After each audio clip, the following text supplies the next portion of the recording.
que Qué teníamos. enredo. Mira que ahora la empresa, fíjese los enredos que hay. Uno, una empresa japonesa, japonesa o coreana, le ha dicho, oye, señores Panamá, a mí me vas a tener que pagar tanto por lo que has hecho, ¿eh? 700 y tantos millones. Dos, eh, antes que se formara el barullo este, quedó un concentrado allí, que entiendo que vale una fortuna. La empresa ha dicho, oye, pongámonos de acuerdo en qué vamos a hacer con esto, porque esto no es así que alegremente y que vamos a salir a vender esto. No, no. ¿Quién lo va a vender? ¿Y cómo se va a tramitar eso? Correcto.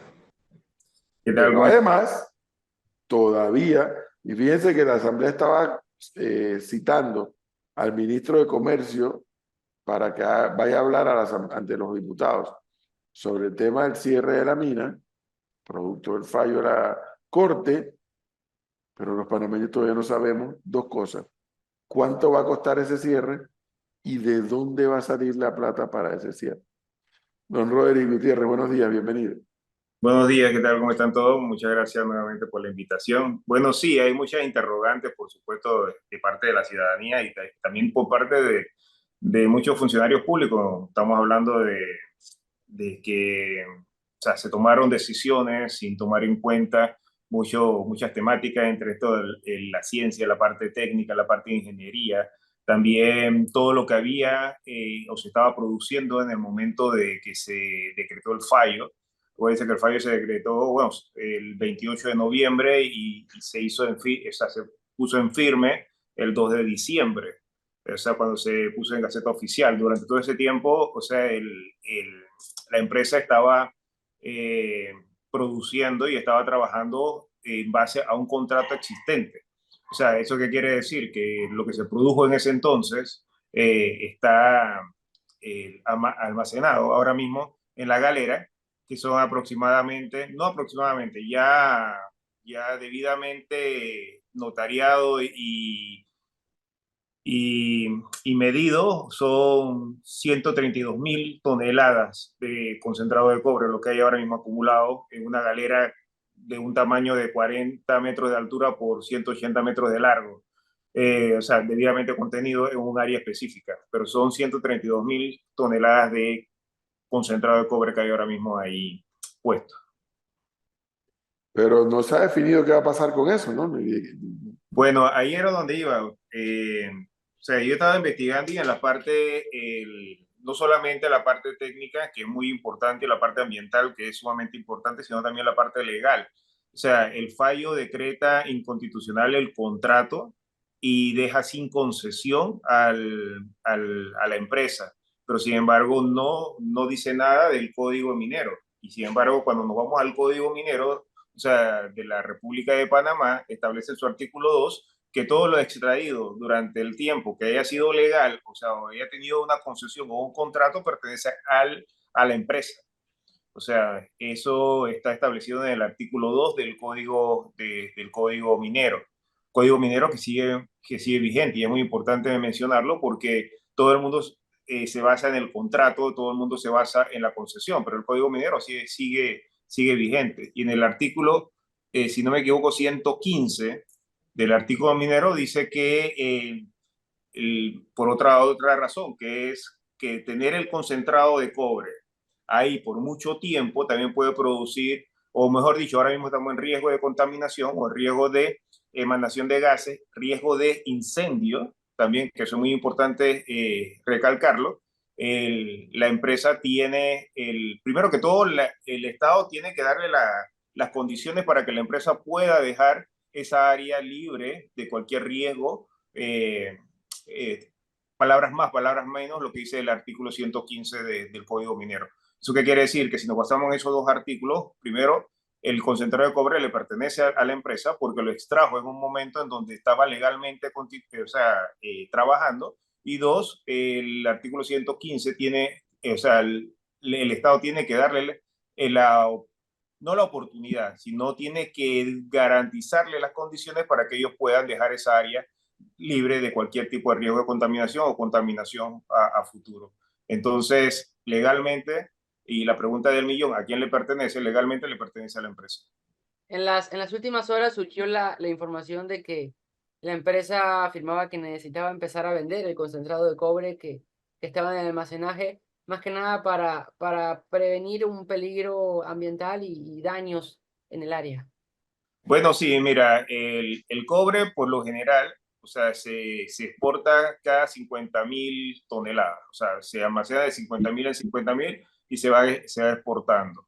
¿Y eso por qué? Porque tiene un periodo máximo de poder tenerlo acumulado y eso por riesgo de emanación de gases más que todos y riesgo de producir incendios. Y esos son 3 meses. Ahora mismo, por todo el tiempo que se estuvo almacenado y el tiempo que se estuvo trabajando, acuérdense también que hubo un impasse entre el 1 de noviembre hasta el 28 de noviembre en donde no pudieron trabajar o no pudieron exportar porque estaban los lancheros estos impidiendo, o sea, la salida de los barcos.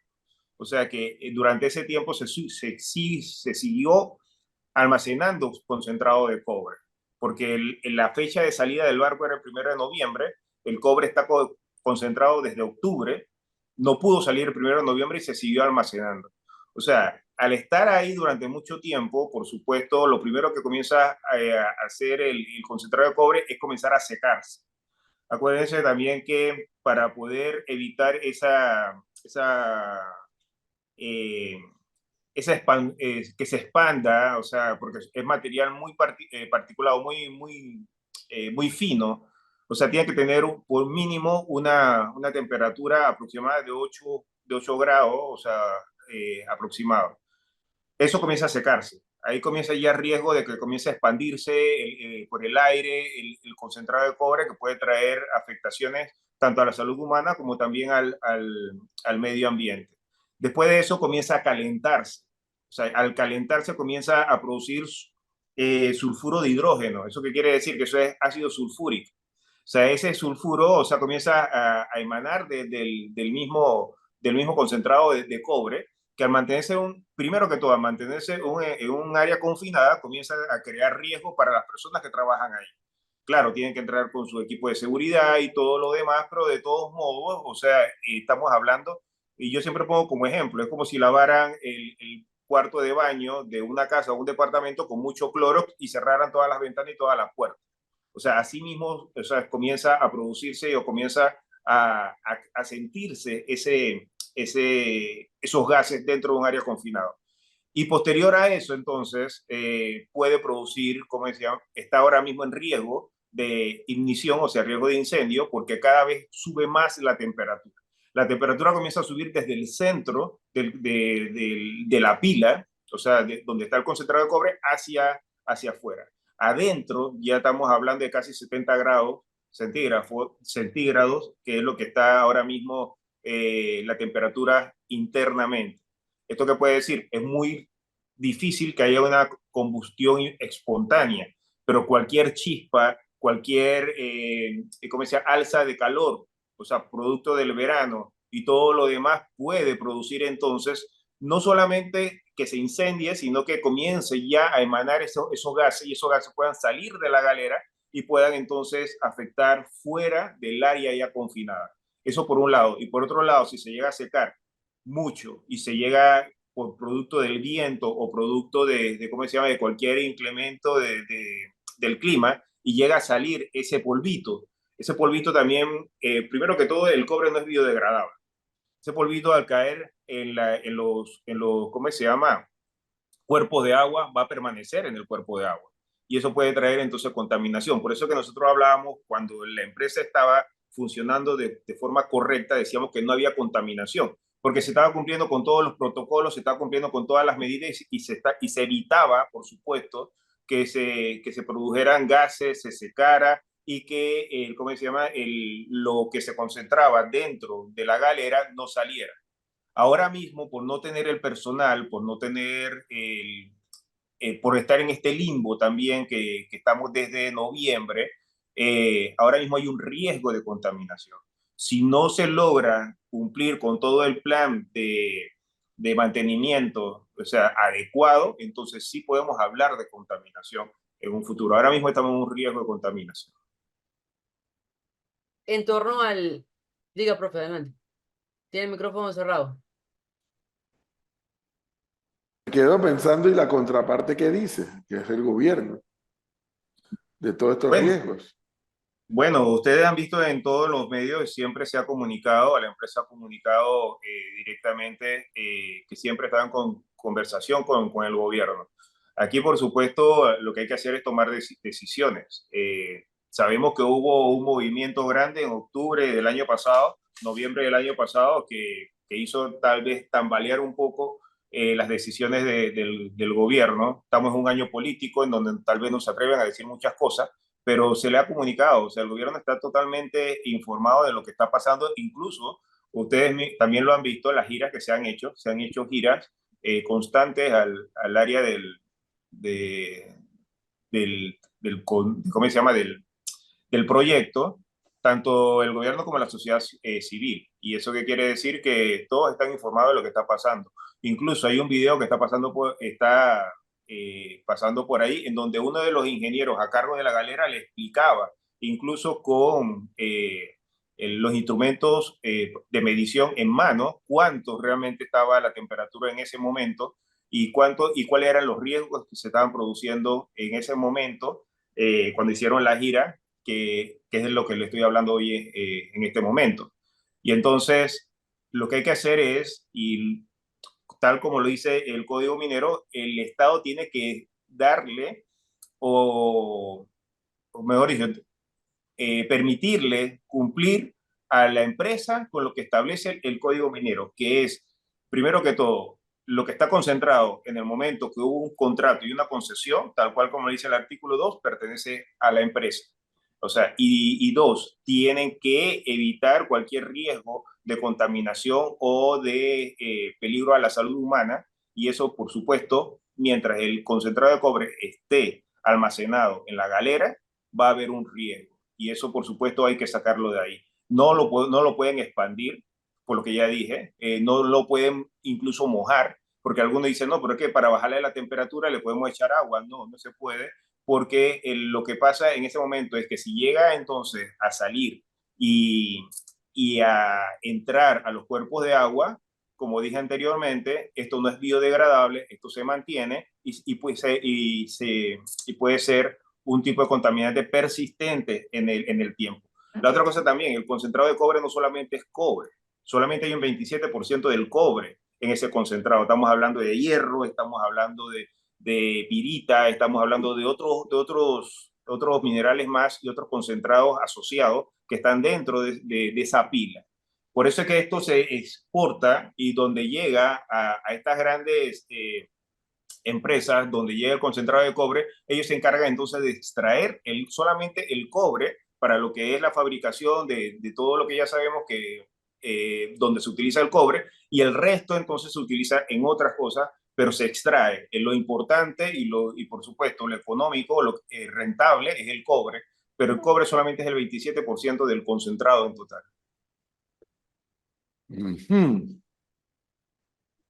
Entonces, pero significa que la empresa le va a pagar también al gobierno lo que corresponde a ese concentrado que está allí. Debe, por supuesto, porque lo extrajo en el momento en donde el contrato estaba vigente. Eso significa también que eso es otra entrada más en concepto de impuesto para el Estado. O sea, que tener eso ahí acumulado no le está haciendo ningún beneficio a nadie, ni económico, ni en la parte de salud, ni en la parte ambiental. O sea, Bueno, aquí me están haciendo algunos comentarios que yo no voy a caer en ese debate nuevamente porque eso se ha explicado hasta la saciedad. Hasta la saciedad.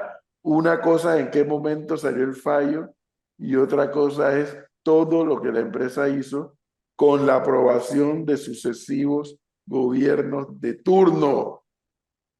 claro. Y posteriormente salió el fallo. Mientras el fallo no salía y no se ejecutaba, la empresa ejecutó en función de las aprobaciones que todos los gobiernos de turno le dieron.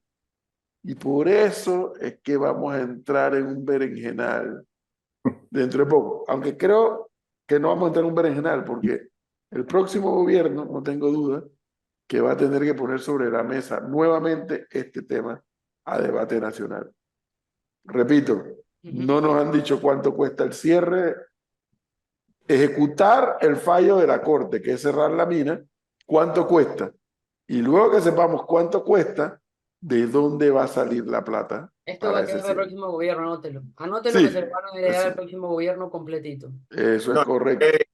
esto es obligatorio para el próximo gobierno. O sea, tanto como el tema de la basura, como el tema del agua, el tema Sí, minero. O sea, ellos, quien sea quien suba, tiene que tomar en cuenta esto, porque la otra cosa también, y como lo dije en Instagram cuando me preguntaron, o sea, lo único que se fue aquí fue el 4.8% del PIB, 40.000 empleos, 76% de las exportaciones, pero el yacimiento quedó, el yacimiento lo tenemos ahí. O sea, eso no se ha ido, eso no lo regaló Dios para los que bueno, somos religiosos, y lo tenemos ahí, esa gran roca la tenemos ahí. Entonces, el tema, yo creo que ahora Panamá sí está más informado con respecto al tema minero. Yo creo que ahora no es una cuestión de imposición, ya todo el mundo sabe que es un concentrado de cobre, sabe cómo se acumula, ya con tanta información que hay en las redes sociales, yo creo que aquí en Panamá nadie ha dejado de escuchar cómo es el proceso de la extracción y exportación del cobre. Sabemos que hay un yacimiento, sabemos que hay una gran roca que está enterrada ahí. O sea, yo creo que ahora hay mucha más información. Muchos de los bien. mitos, o la mayoría de los mitos se cayeron. Así que ahora lo que hay que hacer es, de una forma más seria, entonces hablar acerca de la minería en Panamá y por supuesto sacarle el provecho apropiado, ¿no? El Brexit panameño, dicen algunos, ha sido esto. Bueno. Exactamente. Don No, Roderick Gutiérrez, muchas gracias, muy amable. no, gracias a ustedes por la invitación y bueno, hasta luego. Hasta Gracias. luego.